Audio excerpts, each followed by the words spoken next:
Welcome into Focus. I'm Sheila Smoot. I'm Rhonda Robinson. Thank you all so much for joining us. We're back. We are back and we are talking to you about buying a home. I know Yes. it's fearful. Yeah. A lot of people don't know how to do scary. it. It's scary. I did it, been there, done that, was frightened, still frightened, because I still want another house. Yeah. I think I got another one in me too. I think I got one more, but Yeah. I do remember vividly my first one, and I still drive by it, Rhonda. In fact, my daughter was like, where are you? I'm like, you're in Glen Iris, driving by that house. Yep. Because it is so poetic to be able to think that you could do that. It's a blessing. It really is. It is know? a blessing to say I have owned a home and to say you've owned more than one. Right. And to, progress a little bit. Every time you buy one, you get one a little bit bigger or nicer or whatever, so. Right, and then you start to say, I can't get up them steps, I need to downsize. That's what I'm saying right now. Yeah, and so it is. And then there's so many different kinds of homes. There's a single family home, there's a town home, there's a garden home. Yeah, there's homes with mother-in-law suites. Oh, yeah, I love There's so those. many basement. Do you want to? State. Yeah, so many things. 3 levels, 2 levels, and then there's the condo. Yep. With condo fees. So that's a whole nother swing I found out about. And we're back at Fairway Independent Mortgage once again. Today we're talking about credit, though, which is so important because before you can even think about what kind of home you want, right? You got to be able to qualify for it. So we are talking about credit. It's something we could probably talk about for days. For days and We're going days. to try to squeeze it all into this show.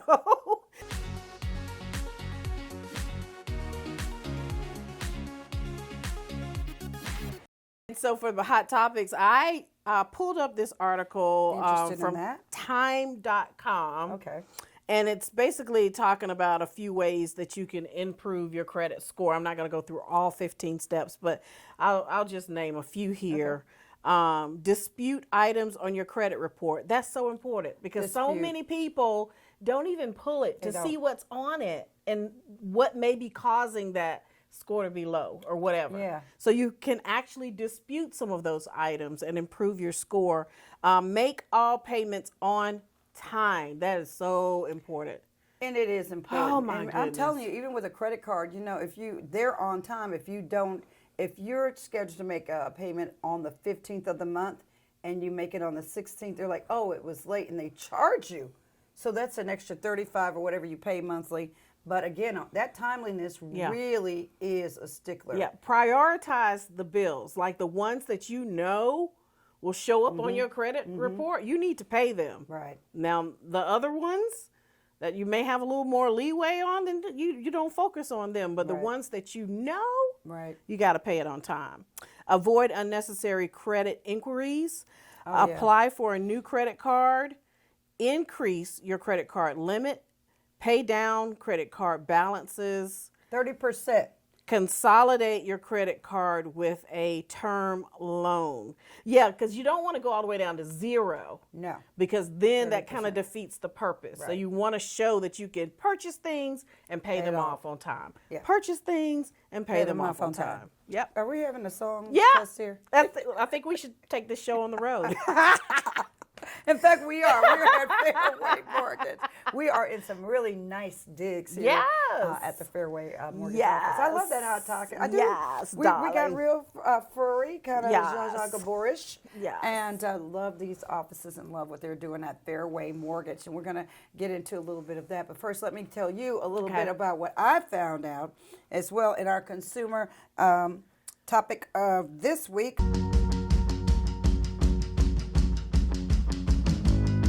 First, like as you were saying, understanding what you can't afford. Right. Folks, don't go out and say, look at the estate house and you can't even afford a condo or townhouse. You can't even afford 1 bedroom in a house. Just saying. Yeah. Just saying. So understand what you can afford. And we're going to get into that with this segment of Fairway Mortgage's credit segment where Haley's going to take us through that in just a moment. Down payment. The down payment is important. So start saving now. And with first-time homebuyer programs and other kinds of programs, and we'll get into that as we go along in these segments, you're going to be able to afford to do that. So start saving anything. Get a jar. Yeah. Put some pennies in it just to look like you're saving. Do $10 a week. They're like, oh, Sheila, I can't save. Well, can you even spell it? Start by spelling save.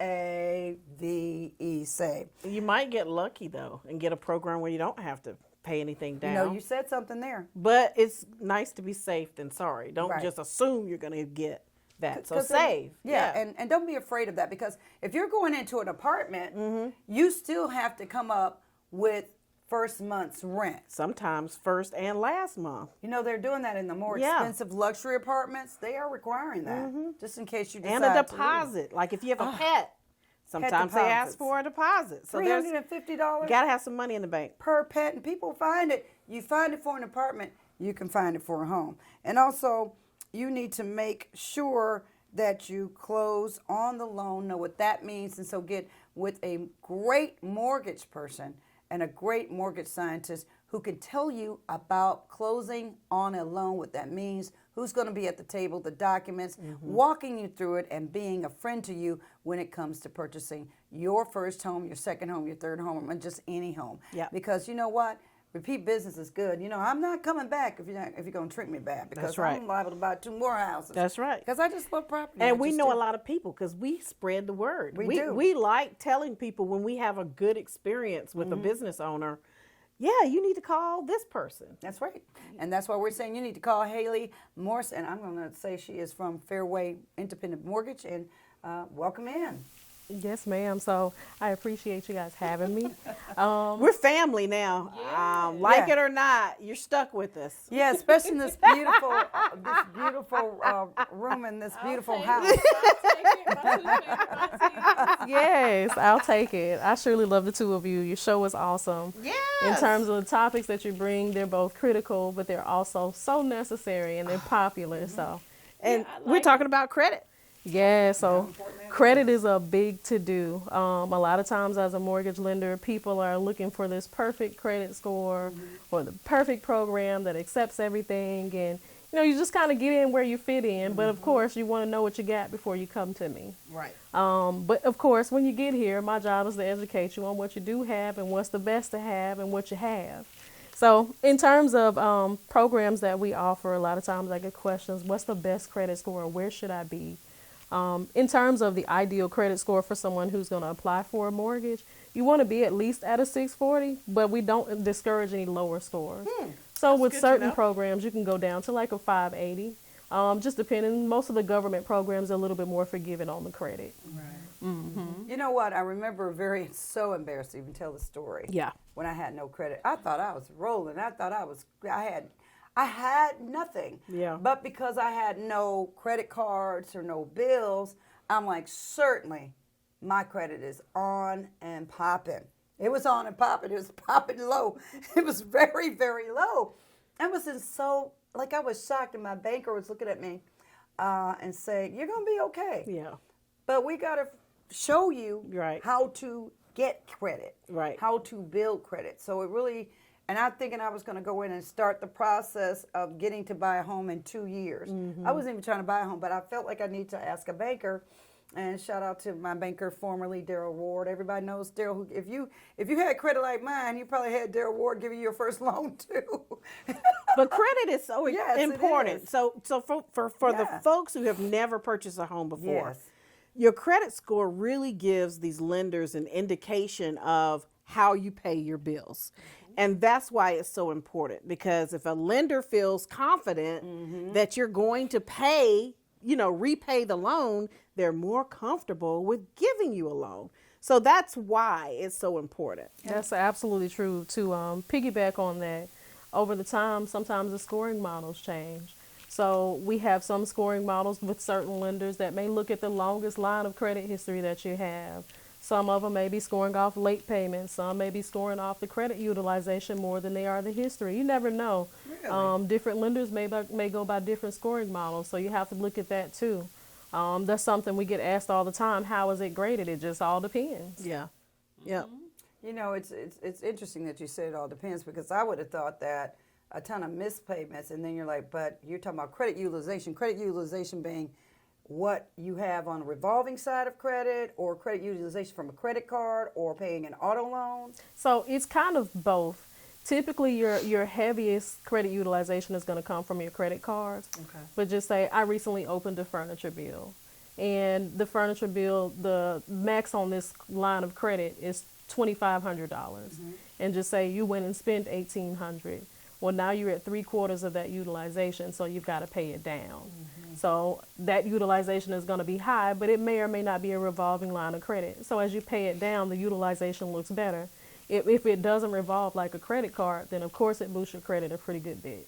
How fast does that boost? Say my limit is 1,000, and I charge $999, and then I try to pay $800 the following month. How soon can someone see a difference? Whew. So if you make a really large jump in your utilization like that, just say for instance, I got an $800 credit card and I spend $600 and I turn around and drop it back down to $400, you may see a 30 or 40 point jump in, 30, 40 days. Wow. So it just depends on how quickly you're paying it down. Okay. Typically banks like to see people who are, well, not banks, but creditors, they like to see people who are active with their credit. So even though your credit utilization may be high, if you turn right back around and pay it off, if you've got that one credit card that may have a $600 limit, and you're a person that may spend $300, $400 of it and then turn right back around and pay it off, they like to see that. Okay. Really?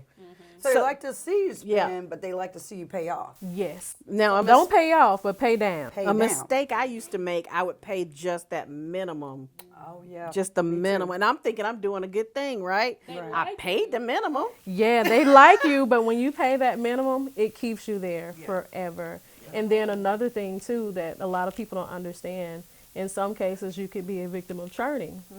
Churning with credit cards is very popular to where you miss a payment or you've got a late payment, and then the late fee stacks on top of it, and now making your minimum payment doesn't really affect you much. Oh, wow. So it's almost like working in reverse. Wow. So you have to be really careful with that.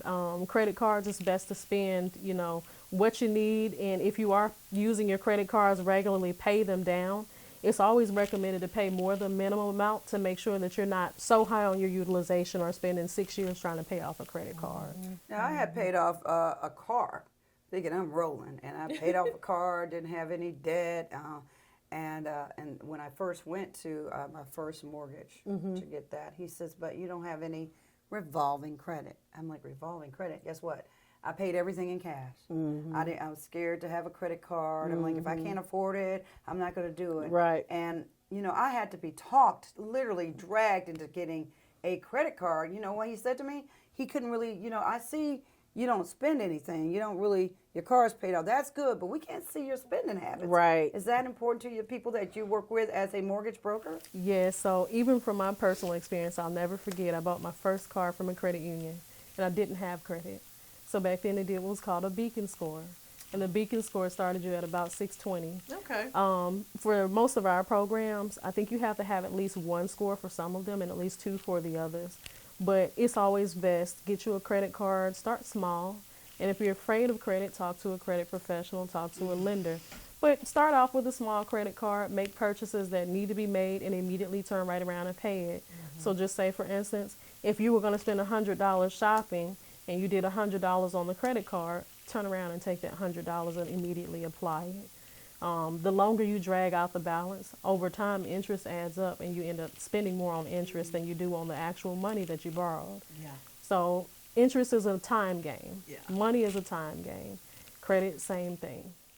It's not just free money that you just charge it and it goes up in the cloud somewhere and you never have to pay it off. It feels nice. I think I thought that in college, though. I think I got hit in college too. I actually did, and I didn't even have a job, and they gave me a credit card. Oh, they give them out in college oh like my candy. Gosh, like candy. Yes. I'm glad. I was a little fearful that it's too good to be true. It is too good to be true. Right. But I got every credit card. I just came through and it Yep. ching, ching, ching, Yep.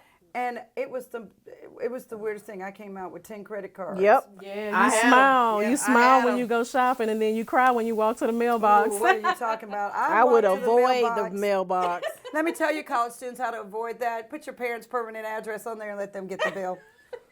I made that mistake, and my mother said, "Give me them credit cards. Go, who gave you these? My Do you mom have a told me job?" too. My mom said, Yeah. "Don't apply for those Don't. credit Yeah. cards," and I did not listen. I did Yeah, not. credit it's a treacherous game if you get upside down. But of course, call your local mortgage professional, call your credit repair specialist, whoever you work with. You can always call your mortgage lender, and a lot of times they can get you with somebody who can help you out. In terms of building those credit principles, don't spend more than what you can actually pay. Pay your credit card bills on or before time, and try to make a regular practice of paying more than the minimum amount. Don't increase your credit lines if you're already struggling with something. That's a good Pay point. it down. That's a good idea. Yes, because a lot of times too, credit companies know this and they'll yo-yo your amount.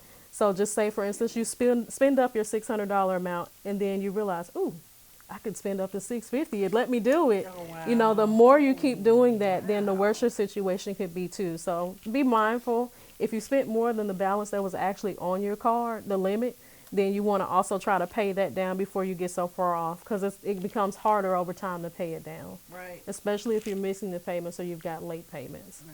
Late payments are typically considered 10 days after the date that it was due. Okay. But if you realize that you cannot make that payment, your creditors will appreciate your communication. So don't let that go for so long. There have been times where just say, I started a new job, and you start a new job and your paycheck doesn't come on time, or you're moving and your moving expenses has hit. So Yeah. you want to make sure you get those kind of things communicated so they'll know what to expect. So lenders are somewhat sympathetic. I know as a mortgage lender yourself, and being with Fairway, you talked about that credit score being 620, and then you talked about 580, which for many people would be very low. But you said you guys deal with folks all over the country who can help you get there. Yeah, so 580 is typically for the government loans, VA, FHA, which is more forgiving. VA, what is VA? So VA is the Veterans Association. And FHA? FHA is going to be Federal Housing Administration. And Those are then both USDA. Yes. United States Department of Agriculture. One of my favorite loans is USDA and VA. I've heard great things Oh, about yeah. those. I love those loans if you can get it. And They're most as people raw think of as they that. come. So I Yeah. love those because for people that may not necessarily have the best credit profile or student loans, they're as raw as they come. As far as down payment, you may not have to worry about down payment so much. If you do FHA, you might get a down payment assistance, but the standard is 3.5%. For the other government programs, VA and USDA, we're looking at possibly 100% financing, so you're mostly only responsible for closing costs. If the seller pays the closing costs, then you actually end up doing a lot better there. So. Wow. My first loan was an FHA, and I didn't have to pay a down payment. I was blessed. Yep. I was blessed. I just saved up, I was so scared. I brought some money to the table. Lisa, you don't need that much. I said, take it. Please take it.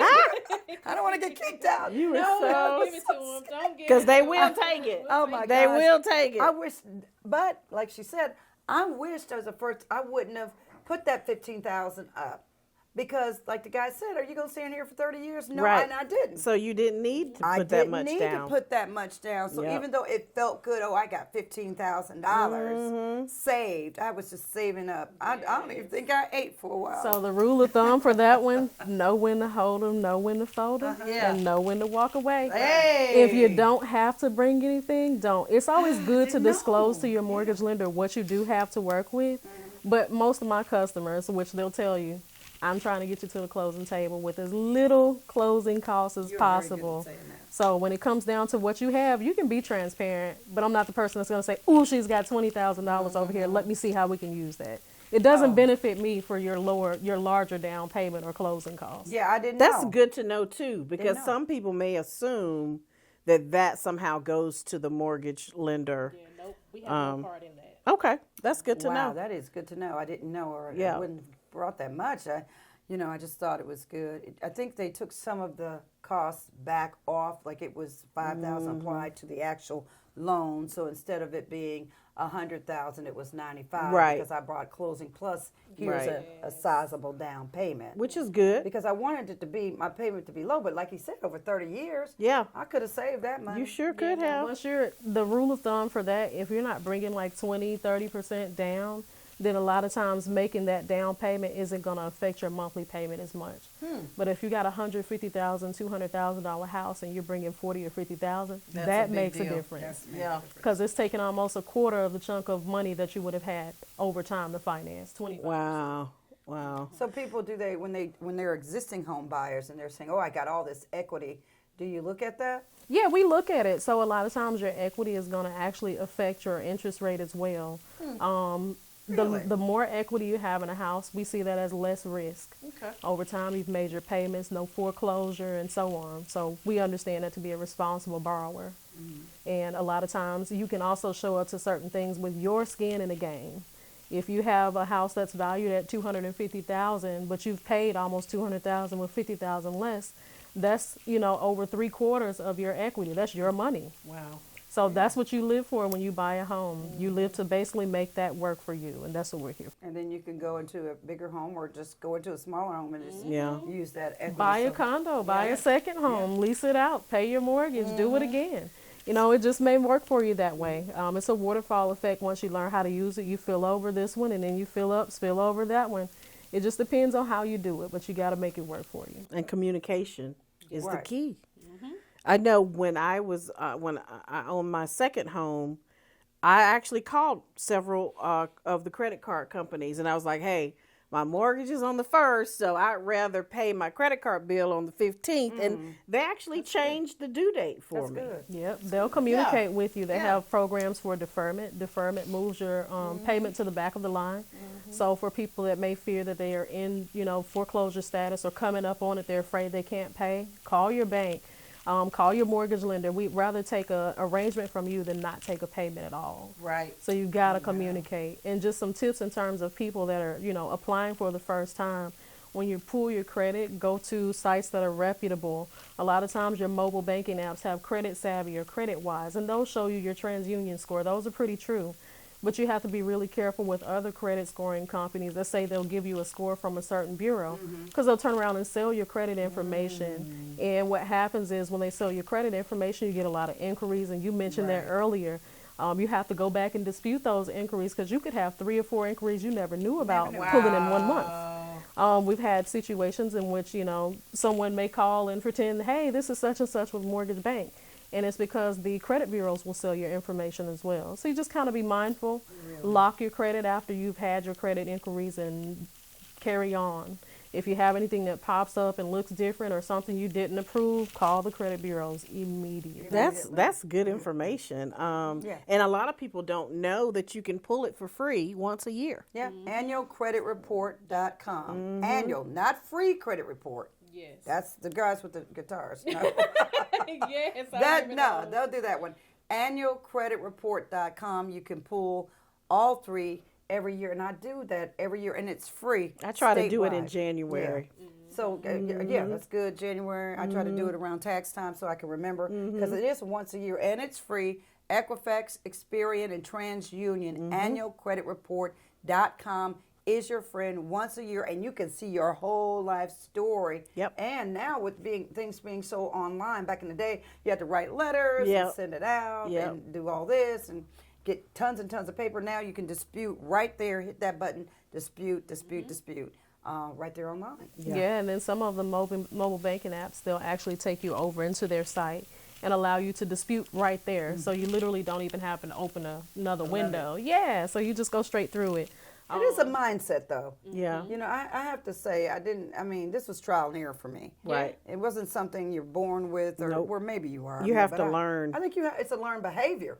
I think it's a behavior thing to get on track, to get to a point where your credit is starting to increase and expand. And when you start seeing it, you go, wow, I really can. And this part, it plays a big portion as far as the CRA portion goes, as a Community Reinvestment Act agent, and a person that's also, kind of more involved between people of color and protected classes. These are a lot of the people that miss out on this kind of information. It's very important, and credit is a very integral part of your financial history. Yeah. So you want to make sure you start building it. Don't be afraid, but actually don't weaponize your credit, but just use it. It's a tool. And how can Fairway Mortgage help our listeners and viewers out there about, not having that fear and calling quickly. How do we get in touch with you, Haley, about sitting down maybe and just getting that first step toward getting the credit straight so you can get ready for home ownership? Yeah, so I can be reached at my cell phone, 205-534-4188, or you can send me an email at haley.morris@fairwaymc.com, or we can discuss your credit or any kind of future building in terms of you purchasing a home and getting your credit together. I'd be more than happy to speak with you. And we can't stress enough that it's not anything to be embarrassed about.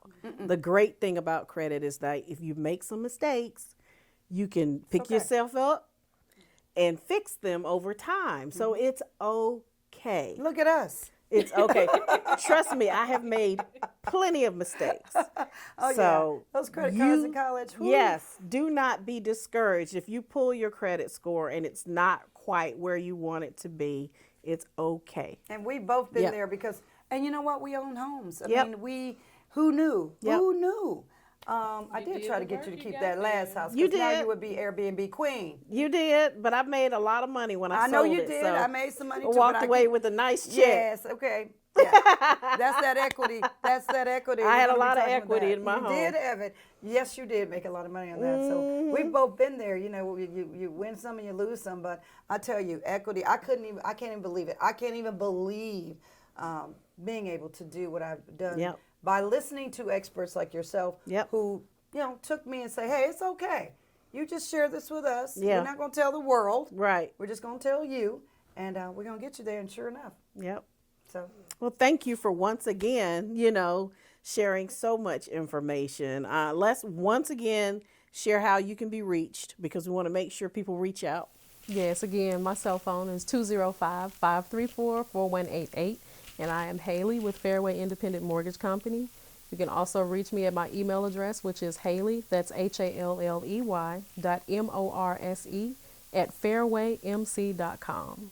Thank And you we're so going to much. put that on the screen so you can go and get your pen or your child to Yep. text it for you. And I do respond, yes. Thank you, Haley. We really appreciate you. Thank you so much. Thank you so much. And thanks to Fairway Mortgage for being here once again and giving us all of that great advice. I'm Sheila Smoot. I'm Rhonda Robinson. Much more to come.